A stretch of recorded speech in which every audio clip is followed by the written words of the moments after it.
نحمده ونصلي على رسوله الكريم اما بعد فاعوذ باللہ من الشیطان الرجیم بسم اللہ الرحمن الرحیم. صاحب صدر، قابل احترام اساتذہ کرام اور میرے ہم مکتب ساتھیوں، السلام علیکم.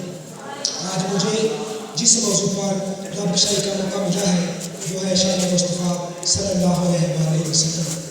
محمد کی محبت دین حق کی شرط اول ہے، اسی میں ہو اگر خامی تو ایمان نامکمل ہے.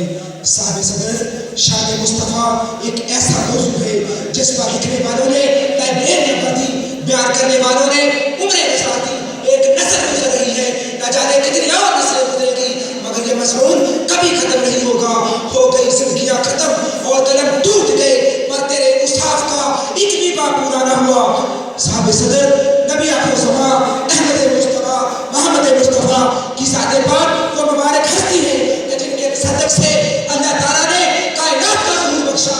پھر شان مصطفیٰ کا اندازہ اس بات سے لگایا جا سکتا ہے کہ فلک کے تاروں کو گنا جا سکتا ہے، فلک کے تاروں کو گنا جا سکتا ہے، پانی کے قطروں کو گنا جا سکتا ہے، ریت کے ذرات کو گنا جا سکتا ہے، مگر محاسن رسالت کی تعداد اتنی زیادہ ہے جن کو شمار میں نہیں لایا جا سکتا. جناب صدر، پھر بھی اگر ہم شان مصطفیٰ کا اندازہ لگانا چاہتے ہیں تو آؤ کوہ طور کے اس نقشے کو اپنے ذہن میں لائیں کہ حضرت موسیٰ علیہ السلام اللہ تبارک و تعالیٰ کے دیدار کے لیے تڑپ رہے ہیں، تو آگے سے جواب کیا رہا ہے؟ لن ترانی موسیٰ، لن ترانی، لن ترانی، اے موسیٰ تم مجھے ہرگز نہیں دیکھ سکتے. اور دوسری طرف پیارے محبوب کی شان کے بلایا جا رہا ہے، فرمایا جا رہا ہے میرے اور قریب ہو جا، اے محبوب میرے اور قریب ہو جا.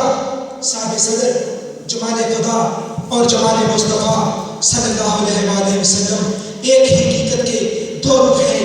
جیسا کہ حضرت عائشہ صدیقہ سے کسی نے پوچھا کہ آپ کا خلق کیسا ہے، جواب ملا کہ تم نے قرآن نہیں پڑھا.